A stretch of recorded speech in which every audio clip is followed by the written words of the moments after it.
খামারি বন্ধুরা, আমরা আমাদের এইখানে প্রায় বেশ কিছু বাচ্চা আমরা সংরক্ষণ করি। প্রায় 600 বাচ্চা আমরা এখানে রাখি এক সপ্তাহ বয়স থেকে। 2 মাস হলে এখান থেকে তারপর আমরা আমাদের কনজিউমার কিংবা কাস্টমারদের কাছে পৌঁছে দিই।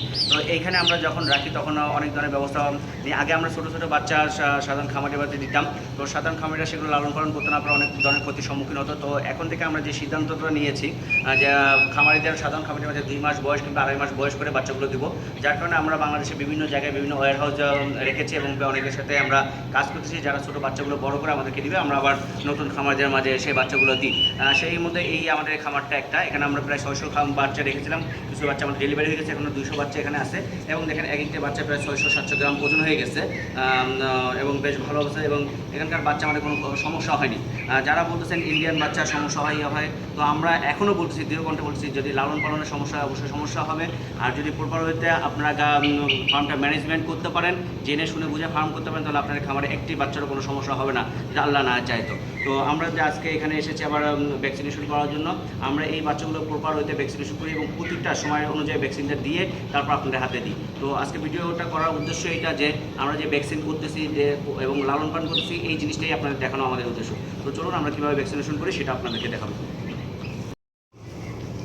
বন্ধুরা, এটা আমাদের আরেকটা স্টোর। এখানে আমরা এক সপ্তাহের বাচ্চা এনে সেই বাচ্চাগুলোকে সংরক্ষণ করি এবং এখান থেকে বড় করে তারপর আমাদের কাছে যে কনজিউমাররা আছে যারা 1 মাস 2 মাস 3 মাসের বাচ্চা চায় তাদেরকে আমরা এখান থেকে বাচ্চা দিই।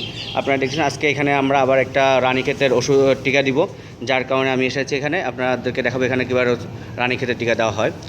এই বাচ্চাগুলো আমরা এখানে এনেছিলাম 1 সপ্তাহ বয়সে। 1 সপ্তাহ বয়স থেকে আনার পর আজকে প্রায় 1.5 মাস এখানে লালন পালন করা হচ্ছে। এখনও বাচ্চাগুলো তেমন কোনো সমস্যা হয়নি এবং এইভাবে লালন পালন করা হচ্ছে।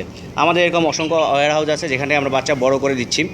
আগে কী হতো, আমরা যখন ছোটো বাচ্চারা কেউ নিত, ছোটো বাচ্চা নেওয়ার পর তারা ঠান্ডা লাগায় ফেলতো, মারা যেত এবং অনেক ধরনের সমস্যায় পড়তো ফার্মাররা, কারণ তারা জানে না, শুনে না, বুঝে না, শুরু করে ইমোশনালভাবে শুরু করলে দেখা যায় ক্ষতিগ্রস্ত হতো।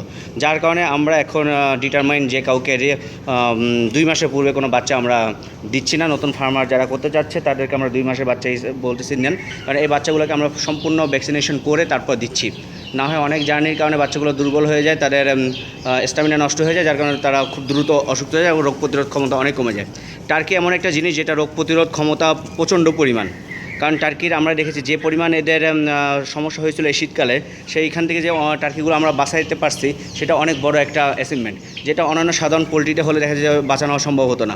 তো বন্ধুরা, আমরা এই যে 1 সপ্তাহ যাওয়া বয়স থেকে এনে আজকে প্রায় 40 দিন আমাদের এখানে আসে বাচ্চাগুলো এবং খুব স্বাস্থ্যবান এবং সুস্বাস্থ্যের অধিকারী হয়েছে, কিন্তু কোনো সমস্যায় আমরা পড়ি নেই। অনেকে নিয়ে সমস্যায় পড়তেছেন, যার কারণে আমরা এখন রেখে দিয়েছিলাম এগুলো টেস্ট বেসিসে। আজকে এখানে আমরা আবার রানীক্ষেতে একটা ভ্যাকসিনেশন করব, আপনাদেরকে দেখাবো কীভাবে ভ্যাকসিনেশন করতে হয়। তো কথা হলো যে দেশি কিংবা বিদেশি কিংবা ইন্ডিয়ান বাচ্চা বলে কোনো কথা না, প্রপার ম্যানেজমেন্ট এবং খামার ব্যবস্থাপনা করতে পারলে আপনারা সব বাচ্চা দিয়ে খামার করতে পারবেন। আর এই যে কালারের বাচ্চাটা দেখতেছেন, এই কালারের বাচ্চাটা হলো সবচেয়ে প্রোডাকশন বেশি। অনেকে বলতেছেন এই বাচ্চাটা ইন্ডিয়া থেকে আসে, যার কারণে প্রোডাকশন ভালো না। আমার প্রশ্ন হলো, এই বাচ্চাটা যদি ইন্ডিয়া থেকে আসে সত্যি কথা, কিন্তু প্রোডাকশন না ভালো হইলে এত বাচ্চা কোথা থেকে আসে? তো এরা ডিম পাড়াও বেশি, এটার মাংসও বেশি হয় এবং এরা বাচ্চাও বেশি, টেকসই বেশি, রোগ প্রতিরোধ ক্ষমতাও অনেক বেশি। বাংলাদেশে যত টার্কি আছে তার 80% টার্কি ইন্ডিয়া থেকে আসা এবং এই টার্কিগুলোই এখানে বড় হয়ে বাচ্চা দিচ্ছে। আমাদের কাছ থেকে গত 6-7 মাস আগে যারা টার্কি নিয়েছে, ইতিমধ্যে অনেক খামারিরা ডিমে চলে এসেছে, প্রোডাকশনে চলে এসেছে। আপনাদেরকে দেখাবো তাদের সফলতা। 2-1 জন ব্যর্থ হতেই পারে, সেটাও মেনে নেওয়ার ক্ষমতা তাদের থাকতে হবে। আমরা সবাই সফলতার আশা করি, কিন্তু ব্যর্থতার চিন্তা কেউ করি না। তো যারা ব্যর্থ হয়েছেন কিংবা পারেনি তাদের প্রতি অনুরোধ, সফল হতে হলে ব্যর্থ হতে হয়। 1000বার ব্যর্থতার পরে একবার সফলতা আসে। তো আপনারা অযথা বিতর্ক না করে সলিউশনের পথে আসেন। কেন আপনি ব্যর্থ হলেন সেই পয়েন্টগুলো নোট আউট করেন, তারপর আবার শুরু করেন, দেখবেন আপনার সফলতা আপনার দ্বার প্রান্তে আসবে। তো বন্ধুরা, আমরা দেখবো যে আমরা এখানে আমাদের 2 রুমে রাখা ছিল, আমরা 1 রুমে করতেছি সবগুলো। 1 রুমে করার পরে ভ্যাকসিন দেবো, আবার ওই রুমে ট্রান্সফার করবো। এখানে যেটা করা হয়েছিল গ্রেডিং করা মানে আমরা ছোটোগুলো এবং বড়গুলো আলাদা আলাদা করে রাখি আমরা, কারণ অনেক সময় থাকে একই বেজের ভিতরে কিছু ছোটো হয়ে যায়, ওগুলো খাবার দাবার ঠিক মতো পায় না, ওগুলো ছোটোই থেকে যায়। যার ফলে আমরা ছোটোগুলোকে আলাদা রাখি, বড়গুলোকে আলাদা করে প্রপার গ্রেডিং করলে 2 সাইডে এবং সমানভাবে বাড়ে। তো আপনারাও খেয়াল রাখবেন, ফার্মিং করার সময় পর্যাপ্ত জায়গা লাগবে। টার্কি একটা শৌখিন এবং বিলাসী বার্ড, এটা নিয়ে যে কোনো জায়গায় যেভাবে হোক সেভাবে রেখে লালন পালন করা আসলে সম্ভব না। এটার জন্য পর্যাপ্ত জায়গা এবং প্রচুর পরিমাণ ইনভেস্টমেন্ট, মেধা এবং জনশক্তি দরকার আছে। আশা করি যদি সব কিছু প্রপার ম্যানেজমেন্ট হয় তাহলে আপনারা খুব সুন্দর টার্কি ফার্ম করতে পারবেন। এই কামনা নিয়ে আপনাদের সাথে আমি শুরু করছি কীভাবে এটা ভ্যাকসিন আমরা দিব। আমার পাখিগুলো এদিকে সব আসা শুরু হয়েছে, এখানে এক একটা ভ্যাকসিন দিব আর ওই সাইডে পাঠিয়ে দিব। তো আপনাদেরকে সেটা দেখাবো আমরা। সেখানে আমরা ভ্যাকসিনটা দিয়েছিলাম, যেহেতু শর্ট ডিস্টেন্স এবং 10 মিনিটের মধ্যে আমরা এখানে এসে আমাদের আরেকটা ফার্মের ভ্যাকসিনটা দিয়ে দিচ্ছি, যাতে আমাদের ভ্যাকসিনটা যে অপচয় ওইটা রোধ হচ্ছে এবং অনেকগুলো বাচ্চাকে আমরা দিতে পারতেছি। দিয়ে দেবো, দিয়ে দেবো। তো এভাবে আমরা প্রতিটা বাচ্চাকে ভ্যাকসিনেশন আমাদের কাছে যতদিন থাকে আমরা ততদিন আমাদের মতো যে শিডিউলগুলো আমাদের হাতে চলে আসে সেই শিডিউল অনুযায়ী আমরা ভ্যাকসিন করে তারপর বাচ্চাগুলোকে দিয়ে থাকি। তো আপনাদের ওইটা ডাউট করার দরকার নেই আমরা ভ্যাকসিন দিই কি দিই না। আমরা কারণ ভ্যাকসিন খুবই মাত্র 300 টাকা দিয়ে 1000 বাচ্চাকে ভ্যাকসিনেশন করা যায়। তো এত খরচ না ভ্যাকসিন। তো এটা সাধারণভাবে প্রশ্ন আছে কেন আমরা ভ্যাকসিনটা করবো না। আমার প্রায় 12 জন টিম মেম্বার আছে, টিম মেম্বারগুলো কাজ করতেছে ভ্যাকসিনেশন এবং কোন ফার্মে কী ধরনের সমস্যা আছে সেগুলো নিয়ে। তো চলার পরে কিছু ভুল ত্রুটি হতে পারে কিংবা মিসম্যানেজমেন্ট আমাদেরও হতে পারে। তো আশা করি পুরো ক্ষমাসুলভ দৃষ্টিতে সেটা দেখবেন এবং আপনাদের সাথে থাকবেন এবং টার্কি খামারে আপনারা এগিয়ে আসেন এই কামনা করি। দ্বিতীয় ফার্মের ভ্যাকসিনেশন কাজ শেষ করলাম, আমরা রানীগেটের টিকেটা দিলাম। এভাবে আমরা শিডিউল অনুযায়ী প্রত্যেকটা ফার্মে আমাদের নেটওয়ার্কে যত ফার্ম আছে অত্র এরিয়াতে আমরা সেই ফার্মের ভ্যাকসিনেশন শিডিউল মোতাবেক দিই। এই ফার্মটা ম্যানেজমেন্ট করতেছে আমাদের মুন্না ভাই, যাকে আমরা মুন্না ভাই এমবিবিএস বলি, আর আছে ভাগিনা।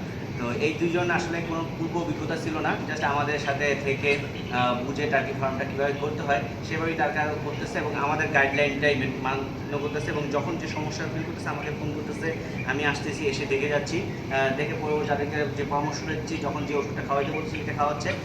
এই পর্যন্ত তাদের আমাদের এই ফার্মটায় কোনো সমস্যা বড় কারো হয়নি। যতটুকু হয়েছে আমরা সাথে সাথে ট্রিটমেন্ট করার কারণে দেখা গেছে যে আমরা তার পরিত্রাণ পেয়েছি। তো আমি এখন মুন্না ভাইয়ের কাছে জানতে চাইবো যে মুন্না ভাই যে এই ফার্মটা পরিচালনা করছে এখানে করতে যে সে কোনো ধরনের বিড়ম্বনা বা হেজিটেশন করেছে কিনা সেটা জানেন। মুন্না ভাই, জি ভাই, কেমন লাগে টার্কি ফার্ম করতে? ভালোই তো, খুব ভালো লাগে, আনন্দ। হ্যাঁ, ওইদিকে তাকায় কথা বলুন, দেখলাম না। আর লজ্জা দেখি হবে, বলেন আপনি, বলেন আপনি দেখা দেখে আরো অনেক ইন্সপায়ার হবে না? কি বলেন মানে টার্কি ফার্ম করতে যে আপনি কি কোনো সমস্যা ফিল করছেন কি এটা বলেন? না, কোনো সমস্যা ফিল না, খুব আনন্দ লাগে।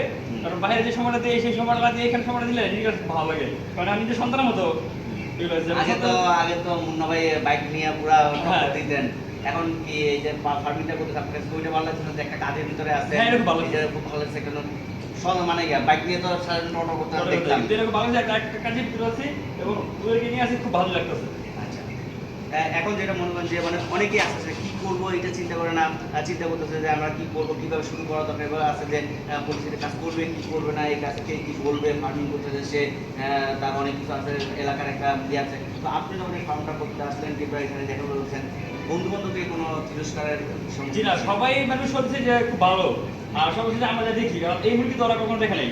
যখন এসে দেখতেছে ওরা নিজের আগ্রহ করছে আমরা 10টা 5টা নিয়ে শুরু করব। তার মানে আপনি মনে করেন যে আপনার মতো যারা আছে কাজ করতেছেন, আর আমার বন্ধুরা তো আমার এই মুরগির নাম শুনে টার্কি মুন্ডাই, আমার নামও টার্কি মুন্ডা ভাই, পারলে এখন নামে টার্কি হয়ে গেছে। আচ্ছা, তো আপনি যে প্রথম তো এই টার্কি সম্পর্কে কোনো আইডিয়া ছিল না আপনার, তো যখন শুনলেন টার্কিটা পাল্লা শুরু করলেন আপনি কোনো সমস্যায় পড়ছেন কিনা যে এটা পালতে দিয়ে?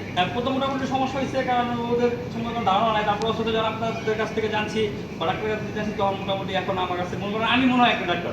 মানে আপনি এখন টার্কি ডাক্তার হয়ে গেছেন? ডাক্তার হয়ে গেছি। এখন যদি কোনো ফার্মে কোনো সমস্যা হয় আমি নিজে ওষুধ দিতে পারবো, আমার ডাক্তারের কাছে যাওয়ানোর প্রয়োজন নাই। আচ্ছা আচ্ছা, আপনি কি বলবেন যে আমরা কয়েকটা ভ্যাকসিন কমপ্লিট করলাম, মেডিসিনগুলো কমপ্লিট করলাম, এটা করলে টার্কি সুস্থ থাকবে কিংবা এই ভ্যাকসিনটা করতেছে এটা কতটুকু গ্রহণ? আসলে ওষুধের বড় কথা বড় হলো যে প্রত্যেকটা ফার্মের যে ডিসিপ্লিনগুলো আছে সেগুলো তো মানে তাদের রোগ তো আসবেই না, ওষুধ তো প্রয়োজন করে না। যদি আমরা মানে যদি চিড়িয়াখানা বানা ফেলাই তো তাহলে তো হইলো না। ডিসিপ্লিন আছে, এই ডিসিপ্লিনটা মানলে ওষুধ মনে করি যে প্রয়োজন নাই, কারণ রোগই তো হইব না, আর রোগ তো আমাদের শরীরে বহন করে। আমরা যদি ঠিকমতো নিয়ম অনুযায়ী ফার্মে ঢুকি বা বের হই তাহলে তো রোগ আসার কোনো কথা না, আর যদি আসে তারপর মেডিসিন তো আছে। তো এই ফার্মটা ম্যানেজমেন্ট করতেছে আরেকজন আছে আমাদের ভাগিনা। ভাগিনা তোমার পরিচয় দাও। আবিরও এই ফার্মটা, আবিরও পড়াশোনা করতেছে, এই ফাঁকাফাঁকি সে ফার্মটা ম্যানেজমেন্ট করতেছে এবং দেখতেছে যে কীভাবে কী করা যায়। তো আবিরের কাছে শুনবো যে আবিরে কেমন লাগে টার্কি ফার্মটা করতে। তো আবির বলো তোমার কাছে। আমার খুব ভালো লাগে, আর বাইরে সময় না দেয়, ভিতরে সময় দিতে ভালোই লাগে।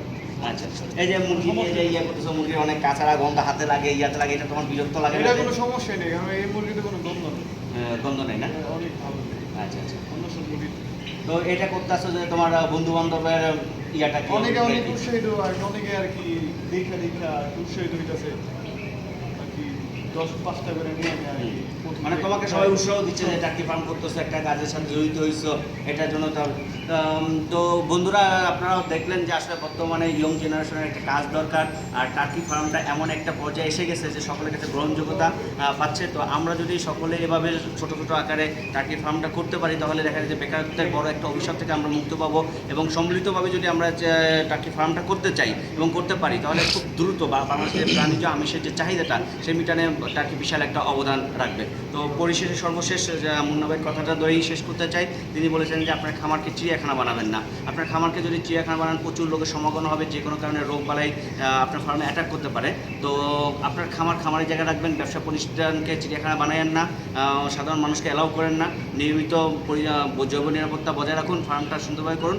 আশা করি আপনি আপনার ফার্ম থেকে উপকৃত হবেন। এই বলে আমাদের ভিডিও এখানে শেষ করছি। আল্লাহ হাফেজ।